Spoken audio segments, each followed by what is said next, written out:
Dateline Sunday, they're serving their time, but are women inmates being forced to face sexual abuse? One officer comes forward to tell his story. Male guards, female prisoners. Does it lead to sexual abuse? A former corrections officer speaks out next on Dateline NBC. This is Dateline Sunday. November 1st, 1998. Tonight. She says she was abused by a man who was paid to watch over her. He made my worst nightmares come true. Women victimized sexually in a place where they can't get away. One man describes how he did it. I says, I'll meet you in the bathroom, otherwise I'll write you up. And she complied with this? Women in prison being forced to do more than serve their time. They would tell me how they liked it. How they liked what? Sex. Critics call it a human rights disaster. You've got more women in prison, more men guarding them, and nobody minding the store. Chris Hansen on what can happen when men guard women. I felt like I had the power. A Dateline investigation.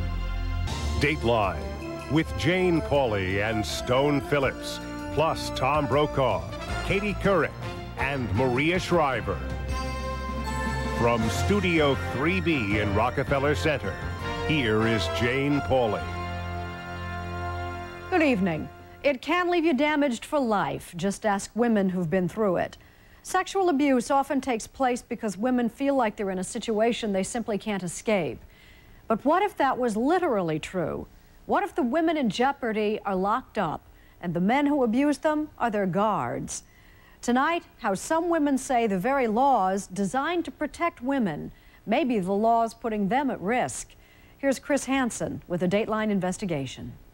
Ladies, introduce yourselves. He says if I don't do what he wants, he's going to make my life, miserable in here. Left, right, left. He just told me, stay in there and let me look at you. He made my worst nightmares come true. People want to know. It's indescribable. March! What is indescribable, the women say, is the abuse they suffered at the hands of men. Men who were paid by the government to watch over them. The women were inmates at prisons and jails across the country, run by counties, states, even the federal government. They admit they deserve to be there, to pay their debt to society for the crimes they committed. But they say their sentence did not include sexual abuse and exploitation at the hands of male corrections officers. I'll just have one more. Officers like Lyle Baker, who says that when he caught two inmates breaking the rules, he considered it an opportunity. I caught two female inmates kissing in a mess hall. I sent the one back, and I told the other one, I says, meet you in the bathroom, we can go in there and, we'll have oral sex or whatever, and then otherwise I'll write you up. And I said, I'll make your ticket look good, and I said, you'll never get out of lock. And she complied with this? She complied with it. She didn't want no troubles. How did you feel about yourself after that first experience? I felt like I had the power, like, oh, that was all right. I had control of the woman instead of a woman trying to get control of me. No one would argue that Lyle Baker is typical of all male corrections officers in female prisons. And as you'll see later, he has a surprising personal reason for talking about this. But some human rights advocates believe Baker is a textbook example of a problem that prison officials throughout the country have not done enough to prevent. You've got more women in prison, more men guarding them, and nobody minding the store. It's in essence a disaster waiting to happen. Dorothy Thomas co-authored a report on sexual abuse in U.S. women's prisons for the group Human Rights Watch, which spent 2.5 years investigating women's prisons in 11 states. How would you describe the situation in the typical women's state prison today? In essence, a highly sexualized, often very hostile environment in which all kinds of inappropriate sexual conduct are occurring and very little steps are being taken to do anything about it. The United Nations is now investigating whether women's prisons in this country are violating international law. And the U.S. Department of Justice is suing the states of Michigan and Arizona for failing to protect female inmates from sexual abuse. Charges both states deny. During a 6-month Dateline investigation, we reviewed hundreds of pages of documents and interviewed dozens of inmates, advocates, and prison officials across the country. It would be unfair to suggest that only male officers are capable of abuse, or that female inmates never make false allegations or seek to trade sex for contraband or special treatment. But putting male officers in close contact with female inmates has created significant problems and risks. And we found that in many cases, there are not sufficient safeguards to ensure that someone like Lyle Baker will be quickly caught and punished. How many women inmates do you figure you had sex with? At least 7. 7? At least. You had a reputation for doing this. Yep, my name went around. And a supervisor never talked to you? Nope, not one. This is the state prison where Lyle Baker worked for 6.5 years, Albion Correctional Facility in upstate New York, one of the largest women's prisons in the country. Albion made headlines 2 years ago when Amy Fisher, infamous for her affair with a mechanic named Joy Buttafuoco and for shooting Buttafuoco's wife, charged that 5 Albion officers had raped her. Fisher sued prison officials. Last year, a federal judge ruled that many of her charges were not credible. It also said there are indications that all is not right at Albion. Prison officials say they've worked to address those problems, and they granted us extensive access to the facility. So this is our mess hall down here. Approximately 1,400 women are serving time here for everything from theft to murder. It may look like a campus, but this is a medium security prison. Inmates are closely supervised, and 4 out of 5 of the officers guarding them are men. Okay. There are some things that male officers are not allowed to do. You change it? Yes, I am. Like strip searching inmates or supervising medical exams. Still, it is mostly men who watch the inmates while they're working, and men who watch them while they're eating. Ladies, get ready for a count. It is mostly men who make rounds past what are essentially their bedrooms, and men who are responsible for the security of the bathroom and the shower areas. Were you acting accordingly? Officers have a lot of authority.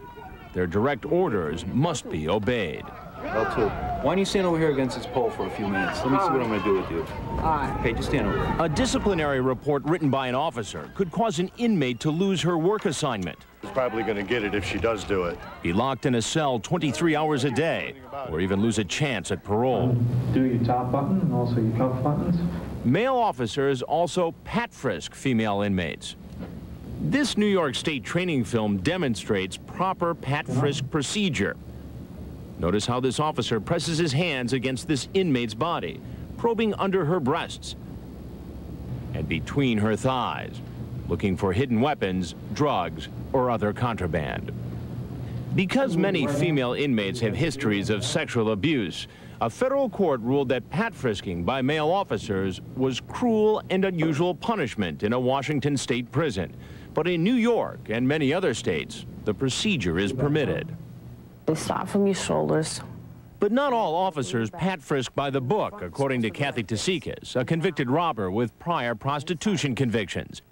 She spent 2 years at Albion and says one officer in particular would grope her and other inmates. When he starts, he'll go and like this and around.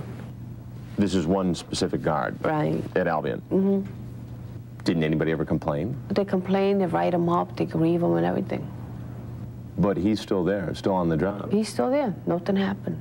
They're back to the dorms around 10 o'clock. Ann Janelle Andrews, the superintendent of Albion, says she assigns supervisors to observe pat frisks whenever she hears complaints like those of Kathy Tasikas. You have a double locker. But Andrews says she receives very few complaints from inmates about pat frisks in particular, or sexual misconduct in general. I think it's important that everyone recognize that Albion is not a sex-crazed institution. As a woman, as a superintendent of a prison facility, are you comfortable with male corrections officers pat frisking female inmates here? Yes, as long as they're performing it in a professional manner, as they're trained by the department. But Kathy Tasikas says an improper pat frisk is not the only thing that happened to her at Albion. Once, while she was working in the prison kitchen, she discovered that a male officer had followed her into a supply closet. And by the time I heard the door close, he was masturbating in front of me. He just told me, stand there and let me look at you. Stand there and let me look at you. I didn't know what to do. I froze. She says she never reported the incident because she didn't want any trouble. She was 21 years old when she first came to Albion, far from home, lonely, a ripe target for someone like Lyle Baker. Baker was just a few years out of the Corrections Officers Academy when he transferred from a men's prison to Albion in 1989. He says he had gone through a bitter divorce and felt that women were always trying to use him. Working at Albion provided a way to get even. We're here now. It's like, now it's my turn. You know, I'm in control. His training failed to change that attitude, and neither did the prospect of being reported and investigated.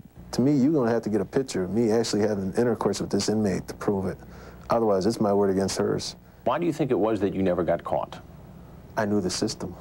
I knew when I could do it. I knew when the sergeants were going to make rounds. Ready?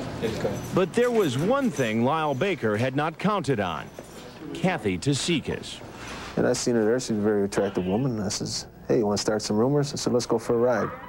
What he did would change their lives forever and outrage Lyle's fellow officers. The man took an oath to do something and do the right thing, and he violated it. He violated us. When we come back, the twist of fate that's making Lyle Baker speak out now, and why he didn't see anything wrong with what he was doing at the time. In a way, I was making them building up their character. Building up their character? Yeah.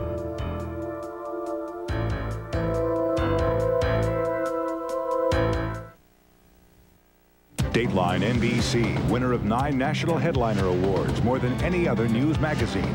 The year's most honored news magazine, Dateline. We'll be right back. From our studios in New York, here is Stone Phillips. Returning to our story, prison guard Lyle Baker says he had sex repeatedly with female inmates on his watch. But is his story credible? Just how common is sexual abuse of inmates behind prison walls? And what is Lyle Baker's motivation for coming forward now? Chris Hansen continues our Dateline investigation.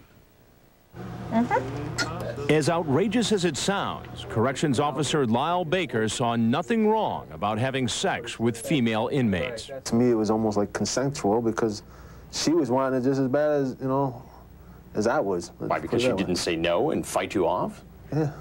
That's the way I felt at that time. To the way I felt at that time, in my mind, it was. Because she was lonely, I was, you know. Yeah, but she also knew that you could make her life a living hell. Yeah. If she turned you down. Correct. But Baker says he only threatened an inmate once. After that, he just preyed on their vulnerability. I treated them like they were somebody.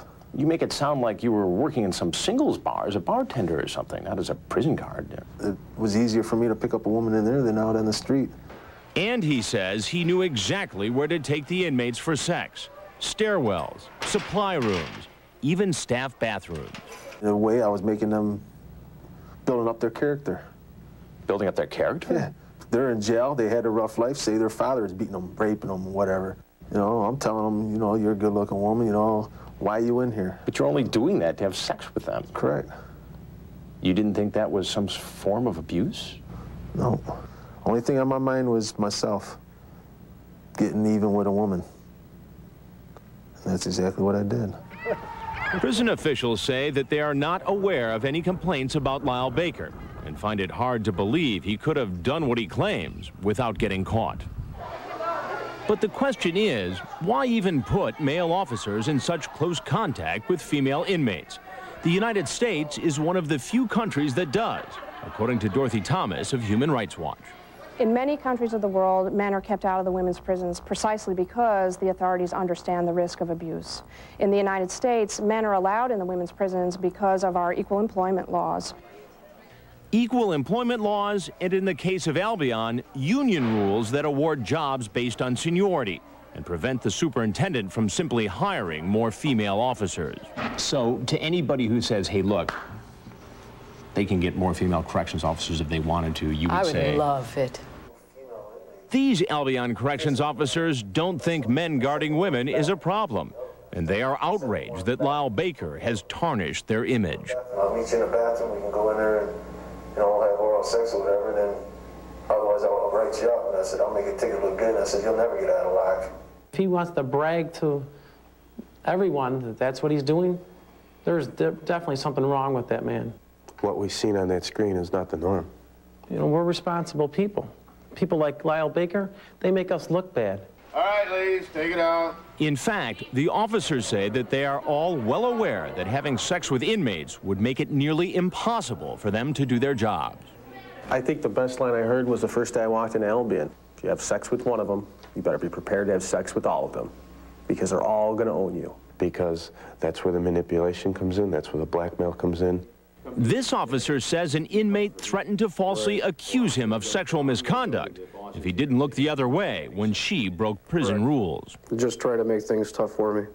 You believe that the proper checks and balances are in place? Yes. Do you think that more should be done? I don't know what more could be done, to be honest. We just don't see it, and none of us would tolerate it.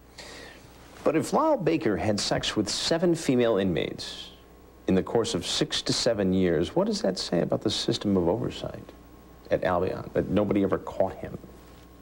I don't think he's credible. He said it was easy. He said, you know, you could just sneak off into a restroom or a work area or... We find that all funny because you're never alone. Never alone? It's almost impossible. It borders on impossible. But it isn't impossible, according to dozens of current and former inmates across the country who told Dateline that there are ample opportunities for abuse. Ellie Cruz, who served time for prescription fraud, says it all began with sexually explicit talk in a California jail yard. They would tell me how they liked it and what they wanted to do, and that... how they liked what? Sex, what they liked to do, and what they would do to me, and I had to stand there and listen to it. At this jail in Osceola County, Florida, Tanya Ross, who served time for drug and prostitution charges, says she was pressured to have oral sex with 4 different officers over a 2-month period, even though she was pregnant at the time. I know I committed crimes in the past, and I was there to do my sentence, but that was not part of my sentence, to take and perform oral sex with the officers. And one of the most common things women told us is that they faced retaliation by officers if they complained. Take the case of Robin Lucas, an aspiring basketball player who served time for bank fraud. She says that when she reported misconduct by an officer in this federal prison in Dublin, California, the officer retaliated by allowing 3 men, presumably male inmates, into her cell at night. Before I could struggle, I was restrained and put in handcuffs behind my back. It was a lot of profanity, lots of punches. Solid punches. They raped you? They sodomized me. What were they saying to you that night? You're gonna keep your mouth quiet. Shut up. So far, no one has been prosecuted in any of these cases. The officers accused deny the charges and say the women are lying. But some of the officers accused did resign. It's been a long struggle. In Robin Lucas's case, the Justice Department says its investigation found inconsistent and insufficient evidence that she was raped. When Lucas and 2 other inmates sued the Federal Bureau of Prisons, it admitted no wrongdoing, but agreed to pay $500,000 and make changes in the way it handles complaints of sexual misconduct. And what about Lyle Baker's misconduct? We couldn't track down all the female inmates he claimed to have had sex with. In fact, one we did find denied Baker's claims. Another inmate has since died, but a friend of hers from prison confirmed that that inmate did in fact have sex with Baker behind bars. Both women we spoke to said they were well aware of Baker's reputation. And so was Kathy Tasikas, who met Lyle Baker while she was working in Albion's mess hall.